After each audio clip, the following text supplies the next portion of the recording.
කවදා හරි කවුරු හරි මිනිහෙක් අයිස් ගහන්න පටන් ගත්ත දවස තමයි ඒ මිනිහා ජීවත් වෙන එක නවත්තන දවස වෙන්නේ. අපේ මොලේ තියෙන එක කොටසක් එතනින් තමයි සතුටේ හෝමෝනේ ස්‍රාවය කරන්නේ. ඒ කොටසේ සෛල වලින් තමයි ඩොපමීන් කියන හෝමෝන් එක ක්‍රියේට් කරන්නේ. අයිස් කෙලින්ම ගිහිල්ලා ඩොපමීන් හෝමෝනේ හදන ඒරියාස් අවුස්සනවා. ඩොපමීන් තමයි අපිට සතුට දනවන දේවල් නැවත කිරීමේ ආස්වාදය ගැන කියලා දෙන්නේ. ආස හිතන දෙයක් කරන එක, ස්පෝර්ට්ස් කරන එක, ආදරේ කරන එක.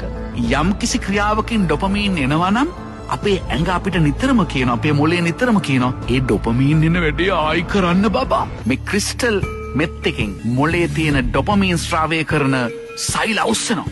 මොලේ ජීවිත කාලයටම හදපු නැති ඩොපමීන් ප්‍රමාණයක් එක මොහොතේ හදනවා. මේවා සිස්ටම් එකට ආපු ගමන් පුදුම ප්‍රීතියක් දැනෙනවලු, පුදුම ආතල්ලක් දැනෙනවලු, මහන්සිය දැනෙන්නේ නැහැලු. කික් එක ඉස්සිලා ගැස්සිලා වික්ෂිප්ත වෙලා පුදුම වෙලා එන ඕන දෙයක් පැය ගණන් දවස් ගණන් කරන්න පුළුවන්. මේක හරියට වැඩවසම් යුගයේ මරව වැඩ ගන්නවා වගේ මොලේ ටික දවසක් ගියාට පස්සේ මේ සෛල වලට මහන්සි කාලයක් යද්දී ස්වභාවික යාන්ත්‍රණයෙන් ඩොපමීන් හදන එක නවතිනවා.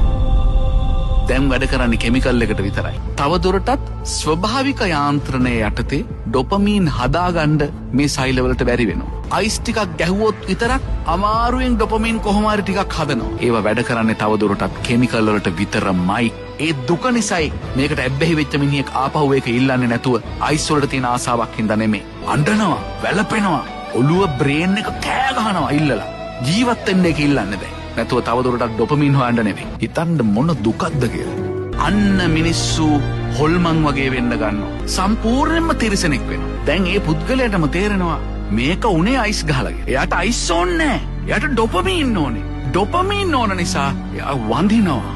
අනේ මට අයිස් ටිකක්. එයා දන්නවා මේක විනාශයක් කියලා. එළියට එන්න බෑ. ඇඟ රිදෙනවා, බය දැනෙනවා, පිස්සු වගේ හැසිරෙනවා. ඔළුව කියනවා අයිස් ගහලා මේක උනේ. මිනිහා දන්නවා අයිස් ගහන්න විනාශ වෙනවා. නමුත් මේ වෙලාවේ තියෙන මානසික වේදනාව, ශාරීරික වේදනාව දරා ගන්න බෑ. ආයි හොයනවා. ආයි වලෙන් වලටම යනවා.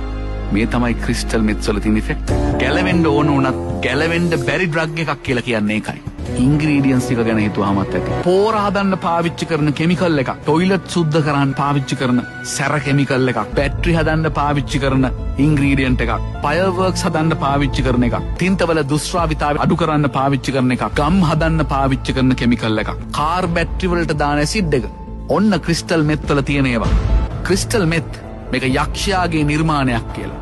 යක්ෂයා හැම විටම පෙනී හිටිනවා කියලා කියන්නේ හරීම පියෝ විදියට, හරීම අහිංසක විදිහට, හරීම පිරිසිදු, හරීම නිර්මල විදිහට. ක්‍රිස්ටල් කියන එක අදහස පියෝ කියන එක. ඩෙත් කියන එක වහන්න පාවිච්චි කරපු ඩිකෝයි එක මෙත් කියන වචන. එතකොට ක්‍රිස්ටල් මෙත් කියන්නේ ගණන් හදලා බැලුවොත් පියෝ ඩෙත්. අපේ දරුවෙක් දෙන්න වැටෙන්න ඕනේ නැහැ.